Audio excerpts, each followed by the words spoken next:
Good morning, citizens. I want to take the time for y'all to come out to hear Senate Bill 23. On Senate Bill 23, I would like to recognize Senator Lucio as chairman of the committee. I would like to ask Senator Lucio to take the gavel so we can recognize to lay out the bill. Okay. Thank you, Senator Patrick. So I understand we have 6 witnesses here to talk to us about the pros and cons of this bill. And so if you...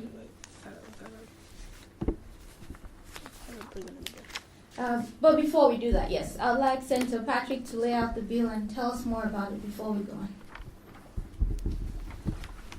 Senate Bill 23 enables businesses to donate a portion of the amount they owe for the franchise tax or state premium tax to fund education scholarships to attend the school of their choice. Student eligibility is limited to those at risk of dropping out of school who reside in a household that is low to 100% of the federal poverty level. I support this bill because it provides opportunity for the less unfortunate. Private school choice proponents contend that when parents can choose where to send their child to school, they will choose the highest performing options. Those schools performing poorly will be forced to either improve or risk losing students at the funding tide of those students. While public school choice policies like charter schools serve a similar purpose, private schools have flexibility in staffing, budgeting, curriculum, academic standards, and accountability systems that even charter schools. This flexible, supportive argue fosters the best environment for market competition and cost efficiency. Let's mention to the public that this bill will not cost the state any money, and that as well as serving opportunity to low-income families. Thank you. Thank you, Senator Patrick. So we have 6 witnesses, and I'd like each one of you to take 3 minutes to discuss this. We do not have a lot of time because we have to move on, so please be succinct and go straight to the point. So we'll start with Leah Rasu. Please state your name and your position. Thank you. My name is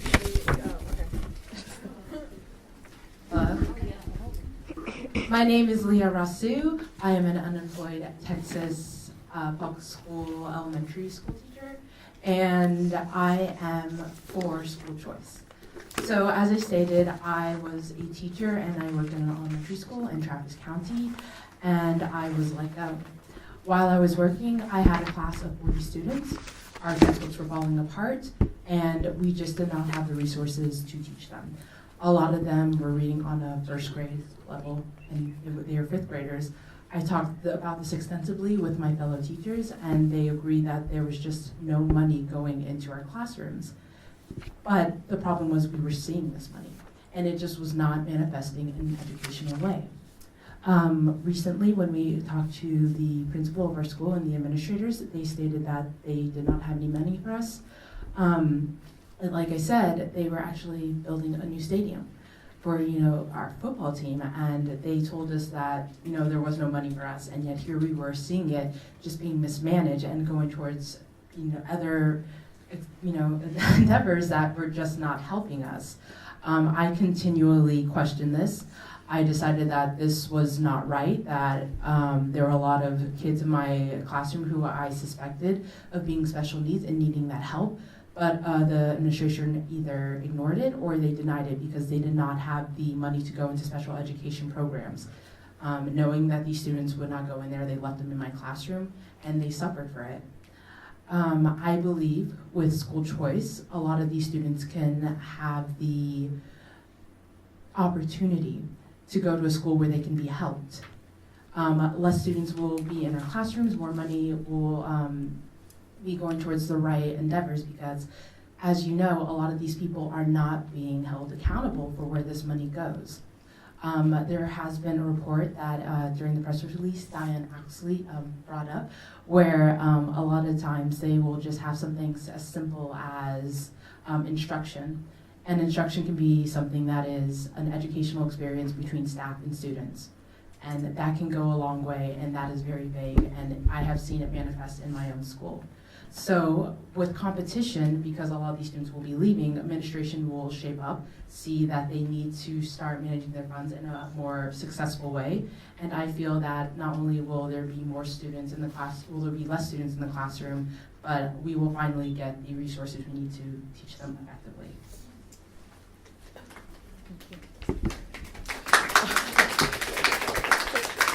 Thank you, Leah. So, would you say that this bill, in terms of resources, would help kids, because we're all for kids now. We're all about giving them resources. And so would you say, making sure that each child gets food and is, fed in the morning is a good way to help them, get educated, because then they can concentrate in class. Do you say that would be a good thing? Yes, I would say.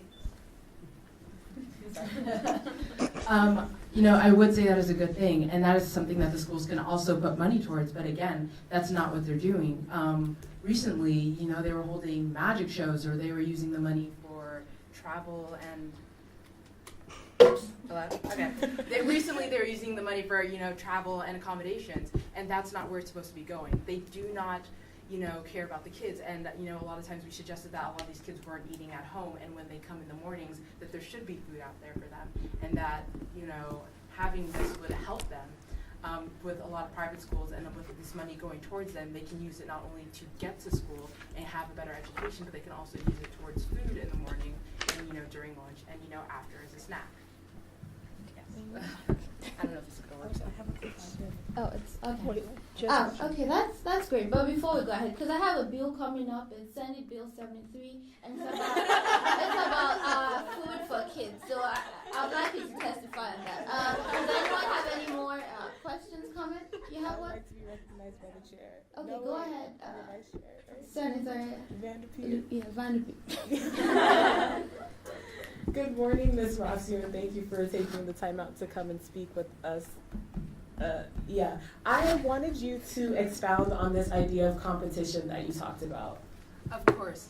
With less money, well, not necessarily less money, but as I said, they mismanage money. And as more students are going away and as they're being scrutinized more, they're going to see that they can't just start throwing all this money into athletics, or they can't throw it into things that'll make their lives more comfortable, make administration's lives more comfortable.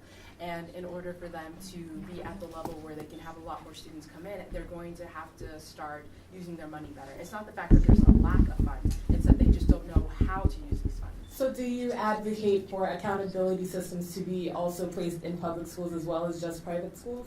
Yes, I feel that the accountability now, a lot of the reports are very vague, and they know that, and they get away with it. With private schools, it's So couldn't it be more effective to just institute a system of accountability in public schools as well? Yes, it would. Instead of taking money?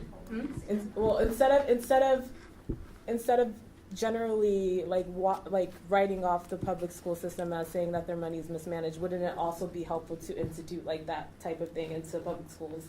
I just want to say does that make sense? Wait, yes, no, I you're shouldn't saying be that with this bill that we're ignoring the fact that a lot of public schools should be held accountable, and that we're just fixing the problem of taking these students and putting them into private schools. Okay, so couldn't you argue that as opposed to school choice or letting parents temporarily, or school choice would act as a temporary solution to a structural problem that would include instituting accountability system in public schools, Mm-hmm.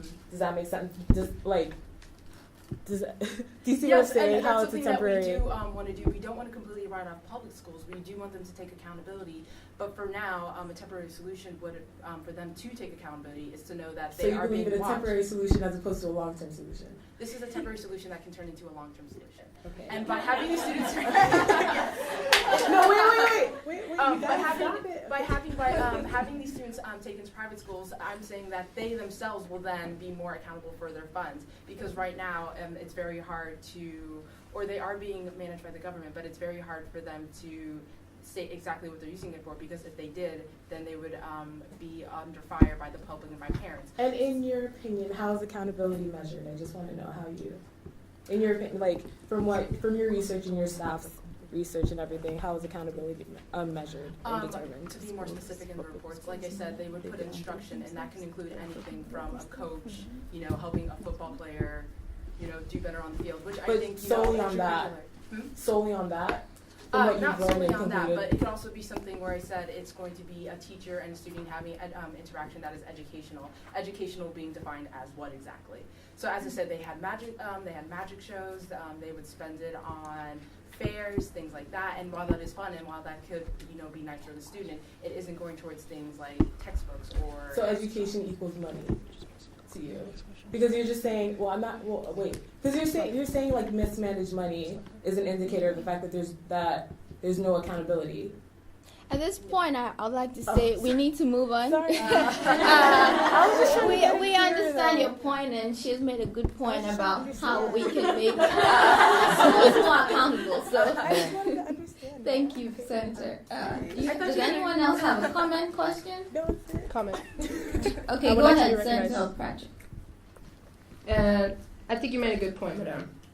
You know, I totally agree with the school voucher system that is going on, but I would like you to clarify more on the scholarships. I would like you to clarify more on how it would benefit, how it would work, in your opinion, in your eyes. Okay. How I see this working is that a lot of these students, are living in neighborhoods that are determined by zip codes, and so a lot of it is low socioeconomic, and like Diane Oxley, or a lot of the people in the press release stated, they cannot move. They don't have the money to do so, and a lot of times schools will not let them transfer within the district. By taking this money and giving it directly to the parent, they themselves can have the choice to choose a school that fits their child, whether it be a charter school or a private school. And I feel that, like I stated, there is a lot of mismanaging where they take that $8,000 and they're not using it to the fullest with the child, whereas a parent would do that. Thank you very much, Leah Rasu, and I'd like to call on the next person, so you can have a seat now. Thank you. Okay. So Andrea Middleton. Okay. Tell us your name, your position, and state your question. Oh, great. So does. I am Andrea Middleton. I'm against this bill. So, first, thank you for hearing me today. A little bit about my background. I am a certified public accountant. I have been for the last 15 years. I have run my own small practice for the last 7. I'm going to talk a little bit about tax theory. I know that's not as exciting for everyone else as it is for me, so bear with me. The government collects funds from various sources, local, state, national. Some of this revenue is used to provide public services as determined by the elected representatives. In other words, the government is empowered and required to provide the services detailed in public policy.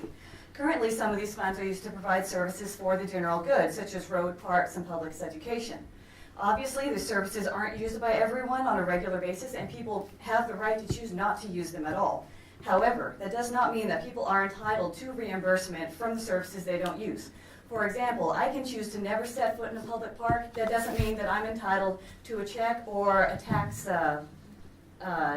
deduction for the proportion of my taxes that are used towards park maintenance. The opposition may argue that the tax deduction doesn't take money directly from schools, but it does take money from the state fund, from which the education budget is allocated. Less money in the general fund means less money available for public education. And considering the legislature's recent cuts of $5.4 billion from public education makes me question how high a priority education is, but that's a slightly different problem. It's the government's duty to provide public education for which a tax stream is necessary. Decreasing funding takes away the power and ability of the government to do its job. It's an awful time for a call. Additionally, there's nothing wrong with the private sector providing alternatives. If parents choose to put their kids If parents choose to put their kids in a private school, that is their right. But allowing businesses to divert tax dollars to the private market gives private enterprise a direct role in public policy where they don't belong. It allows businesses to replace the public voices with their own and subvert accountability to the public. Now, is the current system working? No. But the problem in the system needs to be addressed in the public realm with full accountability to the public. Voters should decide what the government can and cannot do, not businesses. The opposition keeps saying that it's a choice, that they're opening up possibilities, but you have to ask, is it the right choice? Our children are not a free market. In free markets, enterprises can fail, they can languish for years, or they can be subpar and be open forever. We cannot afford to let our children and our futures fail. Every child deserves a chance. Thank you. Thank you, Andrea Middleton. Does anyone have a comment, question? Okay, I'll let Senator Patrick go first and then Senator Campbell. Thank you for being here today. The money for businesses are given to the public school already, and it is not working. What other solution do you think would work if opportunity scholarships would not be a good opportunity? Well, I think my main problem with opportunity scholarships or vouchers is that it's allowing the business to have a say in the public policy in a realm where I don't think they belong. I think that's the public's place. I'm sorry, what was the question? The money from businesses is already being used in the Oh. state, and then it goes to education, and it is not working. We, Right. as Oh, the alternatives. legislators, are trying to give an alternative to these students. Well, to be quite honest, I don't really know what the answer is, but I do know that those problems need to be addressed in the public realm with public accountability. Senator Campbell, then we'll go on to you. Okay. Thank you for being here today. I was wondering, what recent data do you have to present or share with us with regards to your permissive argument? So my argument is based on tax theory, so that is my college career as an accountant, my 15 years in practice. Okay, so you don't have any data to share with us? It's tax theory 101. Okay. I just had a question if you had any like statistics on how much the franchise tax raises like annually or anything like that. I am not quite sure, but I do know that revenue does go into the general fund from which the funds are allocated to schools. Okay, I just wanted to ask. Also, can you restate your question from earlier, what you said? Like your question just now? About the businesses. Yeah, what was it? I said, Oh, sorry, what was your question? I just wanted the money from businesses are given to the state already, and they're trying to find an alternative, so I'm asking her, how would it not be beneficial? Okay, thank you. By the way, can you please have your stats sent to my secretary? Thank you. Thank you, Andrea Middleton.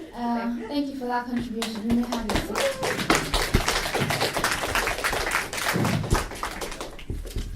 So at this point, we'll move to Maria Escobar.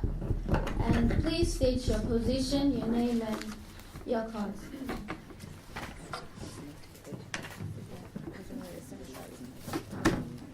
Hello, my name is Maria Escobar.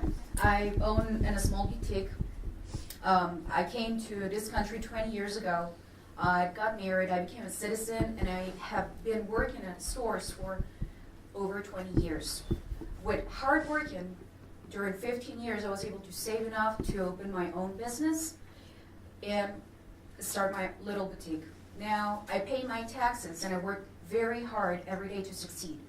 But I have no voice on the future that I want for my child or any other child in Texas. That is not right.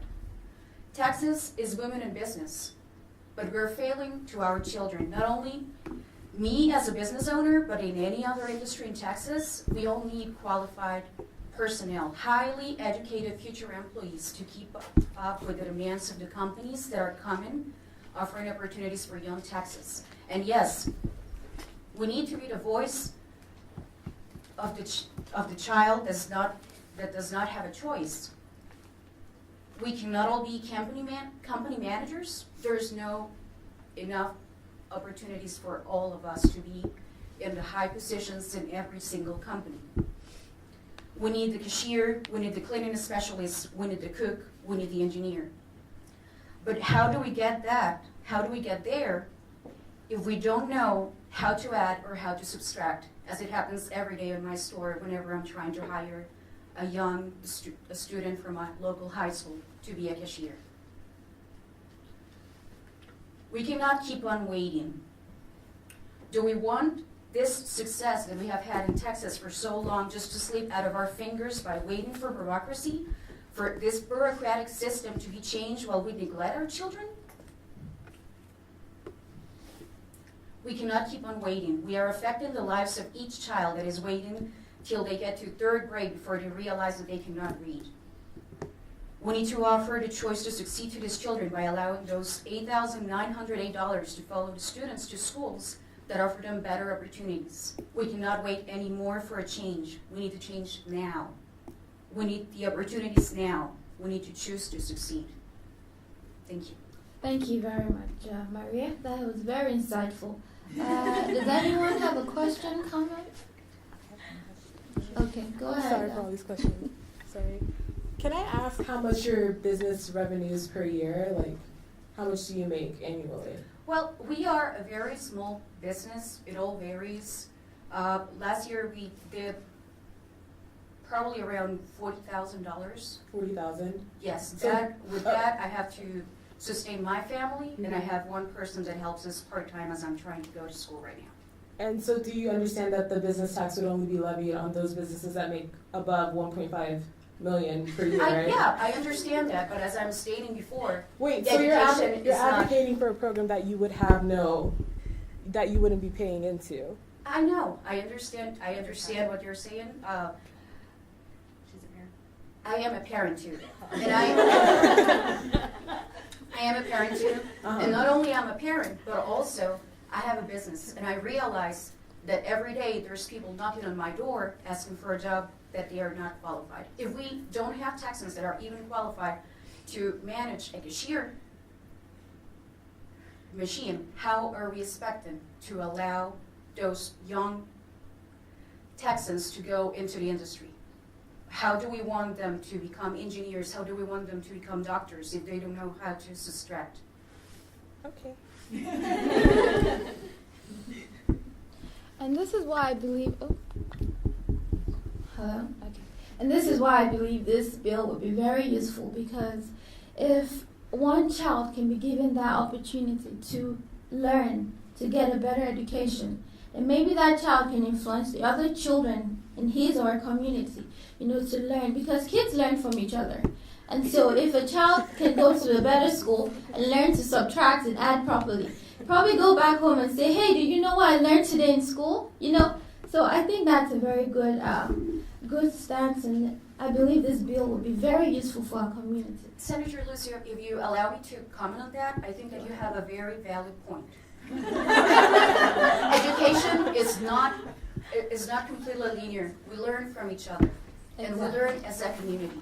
If we see that one of our community members is rising, that motivates each and every single one of us. And that single person becomes our voice. Absolutely. That single person shares the knowledge and opens a lot of different opportunities. Why? Because it doesn't matter where we're going to school. If we don't know our potential, and if we don't know people that can help us, then we're doomed. Exactly. Thank you very much. Thank you. And so you can have a seat. I'd like to call on the next person. That's Angela. Oh, I'm sorry. Cassandra Vas. Yes. Thank you. Say your name, your position, and go ahead with your cards.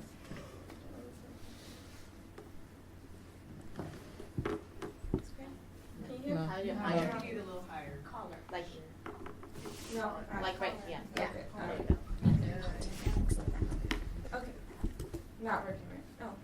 Put it higher. Okay, can I just speak really loud? Yeah. Just put it higher. If it makes you more comfortable not to use it. Yeah. Just put it Sorry. Okay.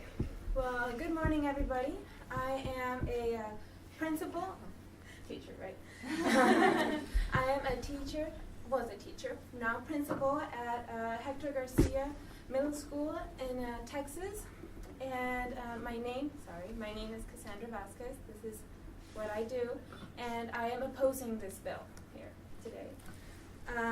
So we are talking about the funding in schools. So when you do this program and you take away the funding from the main pot, if you will, that we take our funding from, then you will be cutting down the resources for our schools.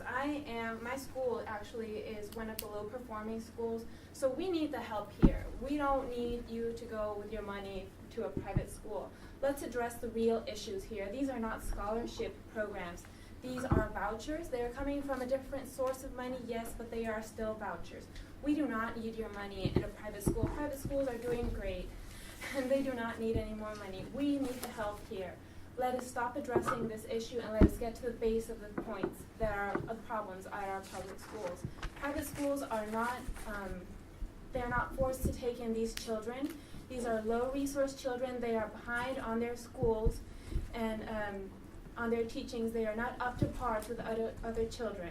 And these private schools, they really don't want to take the time, they don't want to take the effort, that costs extra money to them.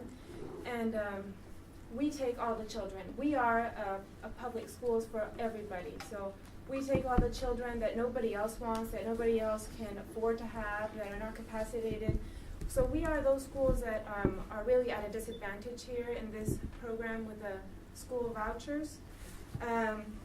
So what you were doing to us, specifically to one of our schools in our district, a lower income district, would be cutting down our funds. When you take away children and funds from our school, they would potentially be shutting us down, merging us to already overcrowded classrooms where teachers cannot handle what they have on their hands already. We need the help, not them.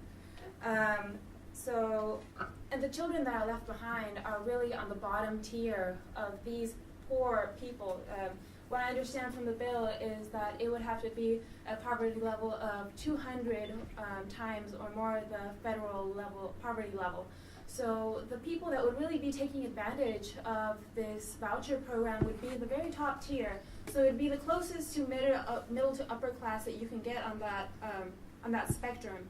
And you would be leaving behind the children, almost 3/4 of the children in that spectrum in those schools that really have no choice. Their parents are working 3 to 4 jobs, as we have already mentioned. They don't have the resources, they don't have the ambition, whatever you want to call it. They will not go out there and look for a private school for their children. They're going to stay in those public schools, and those public schools are public schools. My public school is what you need to improve. We do not need to be putting our energy, time, and resources on this program, honestly. So the upper socioeconomic would take advantage, and we keep saying, we need this bill passed now. We need this now. So how about I propose we just stop talking about this and we start talking about the real problems. I can stay here all day, senators, if you do not have anything else on your schedule, and we can start talking about the real problems, why it has not been working, why for the past 30, 60, 50 years, whatever it is, these issues have not been addressed. Let's get to the table and let us address the real issues. This is not a real issue. This is a Band-Aid. This is not going to help the greater cause. Thank you. Thank you, Principal Marquez. So what would you say the real problem is? Because if it's not the kids and it's not where they're from, what is the problem? I would say the administration. I mean, we do the best we can, but we are really constrained here. It's not like we have a lot of say of where the money goes to. We do the best we can really under our circumstances. But as you may know, we have had historical cuts on our budgets. And we are just coping as best we can with all the children we have on our hands. We need more school districts, more teachers. We need to have more capacitated teachers. And I'm not saying that the school program that we have currently is working and is fine and dandy, but I am just saying that we need help here, not private schools. Okay, thank you. So do you think giving these kids food would be a good thing? Because, I'm all for feeding kids, so what would you say would happen? I would think that definitely one of our lunch programs have actually had a recent cut, so instead of having a full lunch, we just, milk and cookies, pretty basic. It's not what they really need to go into the classroom. So more nutritious food, Yeah. Oh, okay. Senator Paxton has a question, so go ahead. Thank you for being here. I have a question for you. So, you don't think that the competition between the public schools and the private schools is gonna help the private schools to change their policy, their plans in education? I mean, if you are as a public school, consider that there's someone gonna come and take your money. That will not help you to stand and say what's the problem and start working on actionable and practical plans to improve your educational system in your schools. Mm-hmm. Well, thank you very much for addressing that. I think my colleague had addressed that a little bit earlier. But I do believe that schools are not marketplaces. They are not a place where we can go and experiment if one thing works or not. And I do think that it would bring a sense of competition. But if we are talking about these children that are below or at the 200% federal level of what is considered to be poor, then I think just a top tier of those, a quarter of those, the parents would be interested in, okay, so what else is out there? the rest of the parents would just be sending their children, and probably would just be thankful, honestly, that their children are going to a school. They have never seen anything different. They're not looking for anything different. They may not even be informed that there is such a voucher program. So no, I do not think it would make them more marketable. I do not think it would help our schools. Do you have anything to say? I'm gonna say you mentioned something like you do have very crowded classrooms in your schools. So you don't think that to take some of to give a scholarship for some students who really have special needs, gonna help you to deal with the left students in your school. So actually they're gonna have work on their special needs in another system, and you will put a big effort with your left student in your class. Yeah. Okay. So yes, there would be some special needs students that potentially could go out there looking for some other schools, considering they're in that top tier. However, there is no the private schools aren't forced to take them in. So there is really no say that, well, I'm getting rid of this child, if that's what you put. But will he be accepted anywhere else? He is already at a low performing school. So will he be accepted anywhere else? Will there be anybody else that actually even takes them? And on that same point, how many of our children are you going to take away? You're going to take 50%, 25%? How many children? Are we going to have enough children left behind so the school can stay open, or are they just going to merge to another one? That's, just part of my point. Thank you. Thank you, Principal. I understand that Senator Patrick has something to say. Hello, thank you for being here. Yeah. We all have a lot of bills. I would like for you to propose a bill, send it to me. I will gladly represent you. As a principal, you said we should perform better. Yes. You already have the funds, and we're not seeing much success, ma'am. As an alternative, we're trying to provide an alternative as a principal. Yeah. You would like for your students to have this opportunity to succeed if it's not working in public education, correct? Yes, I would like all my students to have the opportunity to succeed. Yes, I would. Not a part of them, not the top tier, and that 200%. I would like all my students to have the opportunity. Yes, Senator. Yes, and on that note, I would like to say I appreciate you stating that comment. Thank you. But if it's not working now, we are trying to provide an alternative, a temporary alternative. How are you going to deny the right for some of your students? That is a very marginalized, small percentage. So even if it would be, you would still be kind of discriminating against the other students, and that is something that we try to avoid at all costs at our schools. So I would say, stop talking about this. Start talking about the real issues. Let's fix these things. I am a principal, a former teacher. I am here at the table. I want to bring something to this. Let's fix the issues. Why I can't put the funds where they need to be. Why I am being cut so much from the school funds that have already, so little have been depleted over these past sessions. So I would just say, I want an opportunity, but I want an opportunity for all my students, not just some of them. I have something to say to that. So, I understand you do not want to discriminate, and that's a good thing. Kids need to know that. But at the same time, you have kids that are excelling and doing so well, well, because the school system is failing. They don't have a chance. They don't have an opportunity to think of a better future. And so because you don't want to discriminate, so you think those kids shouldn't get the voucher or shouldn't get some extra money to go to a better school that can give them that future that they're already setting themselves up for. No, I think the students that are excelling, they are being helped. There are some after-school programs where they are being prepared for the SATs, prep, and all those things, GED, if they do not want to go on to college, that is their choice.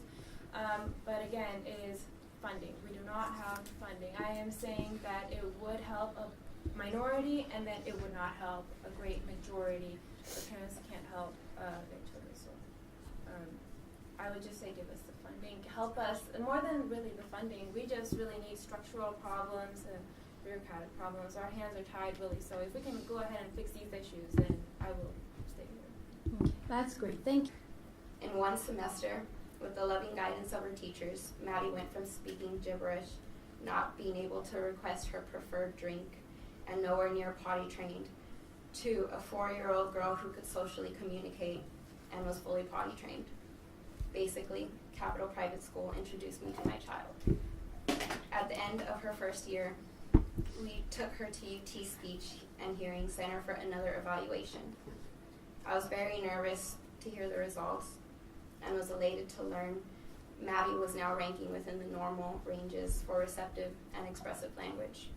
I was told if I didn't have all the documentation of the multiple tests showing how severe Maddie's language delays were, they would have never believed that she came so far in such a short period of time. As I look forward to my daughter's future, I know that these first years at private school have provided the foundation of positive reinforcement, love, and nurturing that will benefit her forever.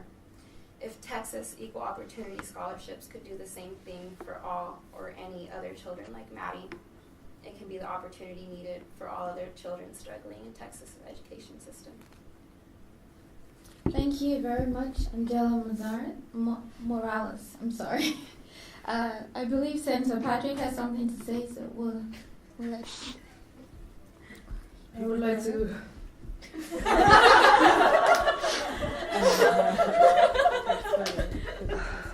This is a really.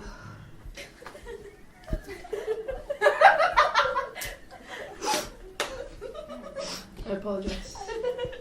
This is a really touching subject, and this is the reason why we need legislators to represent people like you. This is why we're here. This is why the bill needs to be supported. Because everybody thinks about the majority. Sometimes we have to recognize that we need to recognize the minority. Thank you. Thank you. Senator Paxton? Thank you for being here and thank you for sharing your story. I'm going to say a little words like, it is not just a good idea. Children's souls and lives are being lost in the public education. And the only way to get any real change is by eliminating the barriers to entry and allowing new good schools to be created. So we are here for this reason. Does anyone have a comment? Okay, go ahead, Senator Vanderpeet. I forgot my comment. Wait, okay. Okay. Do you so the application process for the school that your child attended, was it complicated? Tell me about it. No, they wanted to learn more about Maddie, and it was basic information. It was actually a special needs private school, so I'm a specialized learning, and it was actually pretty easy for me, and it was simple to do. So there was an application, there was a deliberation period, and you were judged and then accepted into the school, right? Yeah. Yes, but I was actually surprised they didn't ask too much about her academic progress too much. They asked about her disability and were very helpful in offering different programs that they had in their school for me. So you weren't just accepted? Yes. Yeah, you weren't just, there's an application. Yes. So I would like to point out to us legislators that to enter into a private school, you have to apply, and then those higher ups get to determine whether or not they want to accept your child. So just because this opportunity scholarship may exist, it doesn't provide that they're gonna automatically get entry, and she is proof of that because she had to apply and everything, right? And then I had another question. I wanted to say that, do you believe that you want to afford the same privilege that your child had to all special ed children, right? Yes. Yeah, you do. Sorry, I forgot what I was going to say. Wait. No, yeah, so what about those children that aren't necessarily at their families and their income and everything, they might be a little bit above the 200% poverty level. So do they not get the same privilege? But they might be a little bit above the income requirement, but they still don't have the funds to send their child to whatever school for whatever contextual reasons. So what about them? Well, my understanding that this bill will also create competition between public schools that will improve the education. So that, but as we determined earlier, you guys are arguing that there's no accountability standards in public schools, right? So then how Yes, can it will we change. verify that competition though if there's no inset accountability like determiners? It will force the school to be better if they're leaving. If they don't improve, they. But how do we prove that? That's like, or how are you going to prove that it's being raised? You know. Okay. Wait. No. we're There's already out no of way time. for her to know. Okay. She's No. a I parent, don't know you know? how she's thinking because like it comes from somewhere. So I just wanted to ask. Okay, we're running out of time. So never mind. Sorry. Just kidding. Senator Patrick? On your comment on applying, even in public education, to go to a school, you have to apply. On the other comment, the It's competition. public school. No, in public school. You don't have to apply. No, to You get don't, into you don't a get school. judged, and you don't. Your application doesn't get judged in order to get into public school. That's the point of public education because it's available to everybody. You have to register and be a resident, but you don't apply. They're not going to reject you. They don't reject students. They have rejected some, excuse me, Was it a charter? In what context? Like how were they rejected? in charter schools and in public So it schools. was a charter school. It No, wasn't- in public schools as well. If you don't live in a district or you don't have somebody in the correct school, you are not allowed to go to the school. Yep. So There's a there is reason- public education there's a problems reason- already in our system. You what? Where Let's do you proceed. live? Thank you. What? That doesn't make any sense. It's a public school. Okay, thank you very much. You live in your district, so how are you gonna? Okay, whatever. Let's close this. We have to move on. We are really running out of time. Thank you, Angela. Thank you very much. We'll have to move on to Norma Collins. State your position, your occupation, and what you want.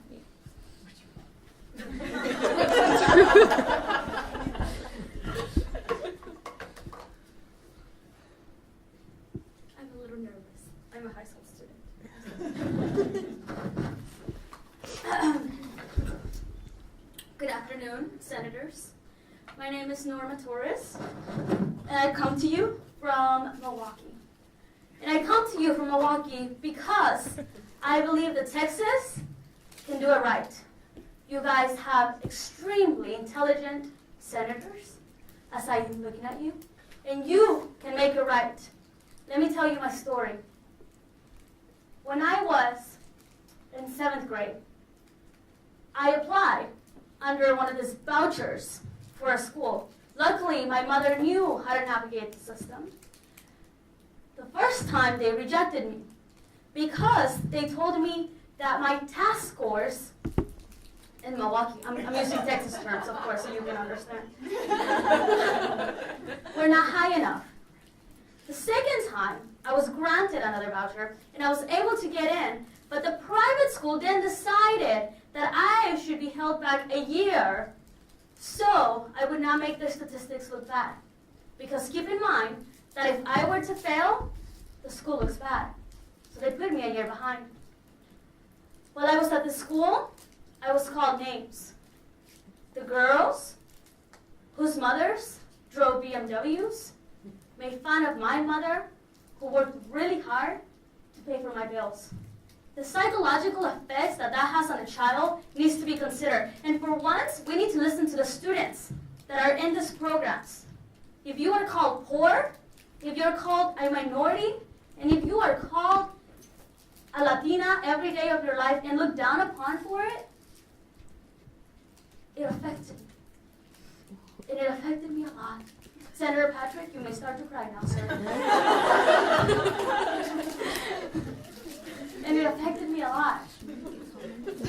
Why couldn't I be at a school where I deserve the same quality of education? Why did I have to leave? We are not addressing the problem, senators. The second year, so I survived 1 year. The second year, I will now enter the 9th grade. In case you don't know, a lot of the schools, their tuition goes up after they enter high school.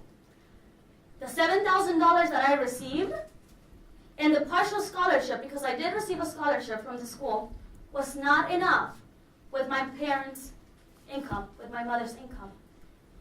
Because I had already been enrolled, my mother went to the bank and took 3 loans to pay for the school. 3 loans. It got pretty bad in my household because we were barely having enough to eat. I was being discriminated at school, so psychologically and academically, I was not performing well. And then, for second semester, because my mother could not take out any more loans, I was kicked out of the school. And I lost another year. Keep in mind that I lost 2 years of my academic career. What I'm saying to you today, this is a Band-Aid. It does not address the root causes of the issue. We need to look at nutrition. Senator Lucio, you are right. Absolutely. Yes, we need to do analysis on that and see what we can improve. Senator over there, Leticia? Yes. Yes. If you ask for proposals, there are people out there who are studying the multiple variables and multiple dimensions of what affects a student performance, including teacher performance, including where the students go to school, the location, the proximity, all of that is in place. If you want proposals, my staff, not my staff, I'm a student, I'm sorry. Other staff will send you proposals. Please do. What I want to say is, we cannot continue to have Band-Aids. You are right. We have done it wrong. Let's not do it wrong again. Somebody from the press asked, why not give this a try? Because I am not a guinea pig.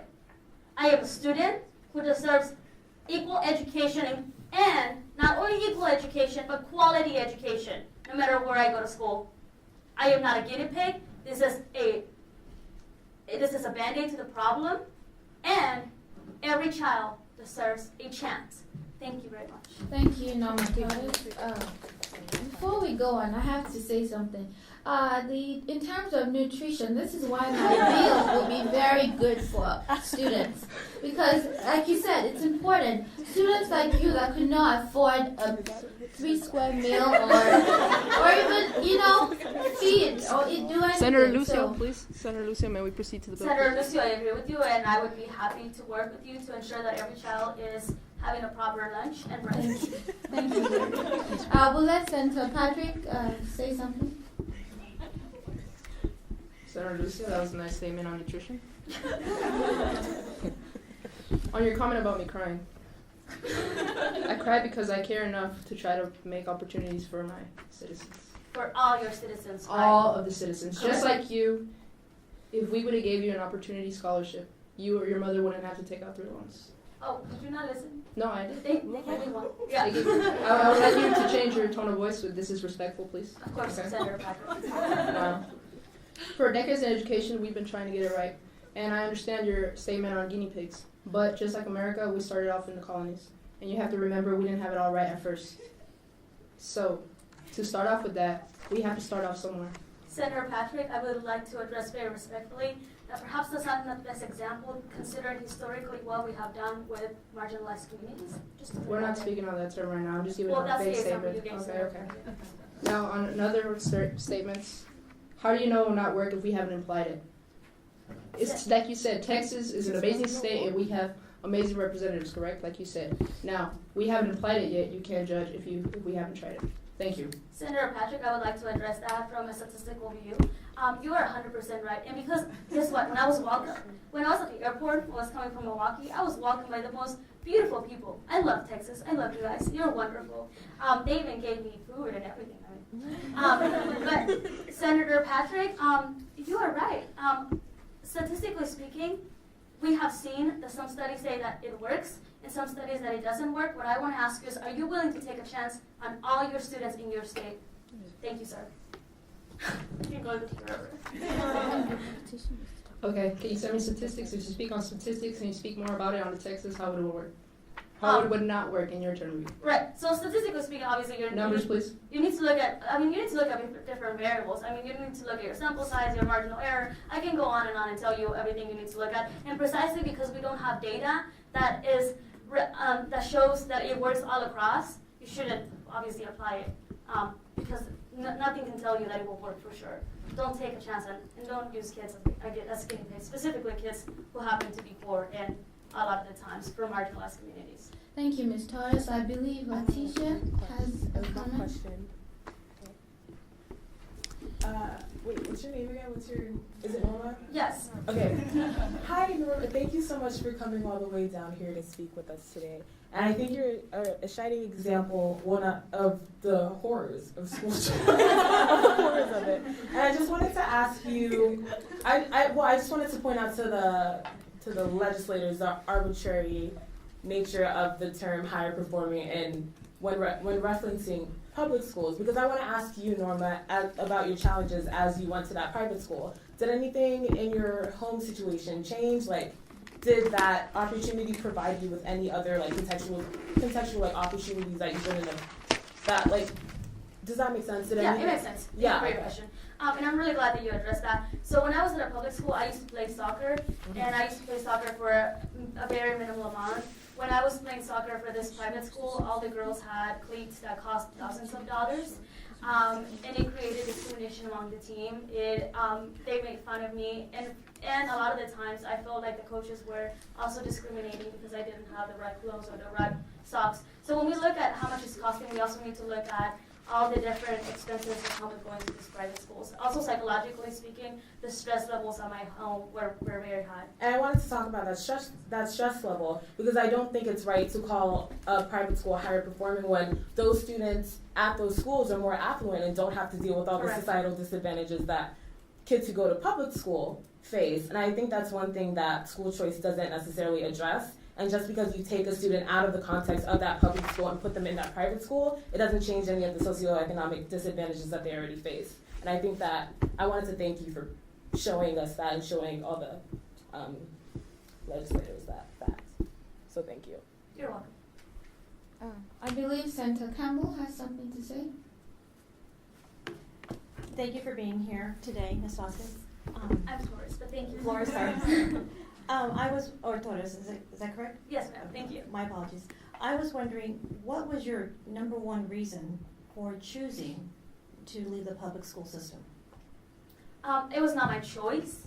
I was handpicked from my school as a trial and error, as a guinea pig. When they implemented this in Milwaukee, they chose a couple of us to do this based on our socioeconomic level, academic level. They just wanted to see, when you're doing programs like this, they want to have a representation from everyone, and I was one of those students. I did not choose this. It was given to me, and it just comes to show you how much of a chance this is, and not an actual opportunity for everyone.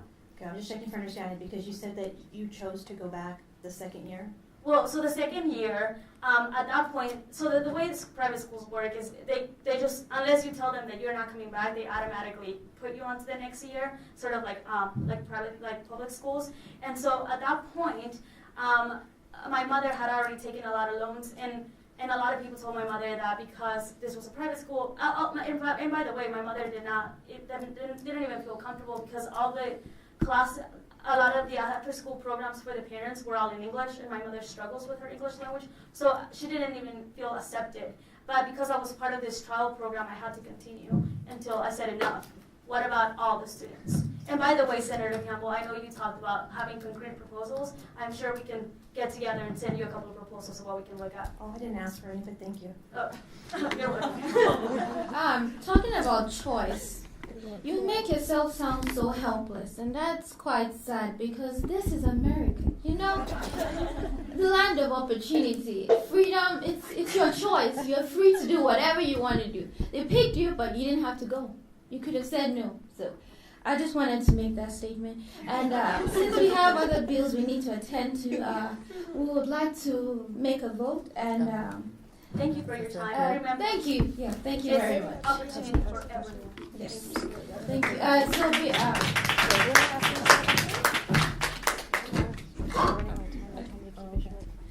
So I'd like to hand over the gavel to Senator Patrick, and we can begin to vote. Is there any more questions from the legislatives on this comment? Senator Campbell wants to be recognized. Thank you, Senator Patrick. I just want to say that no student should be trapped in a school system that isn't meeting their educational needs or expectation of parents. Senate Bill 23 gives parents the opportunity to select the best schools for their child while saving taxpayer billions of dollars. This is a win-win situation for everyone, and it is a sampling. It's not going to be mandated for every individual, but it is a place to start so that we can test the waters to see if whether or not this will allow an opportunity for those that want to excel academically, especially for those students who are the future leaders of Texas. So I do support Senator Patrick with regards to Senate Bill 23. Thank you.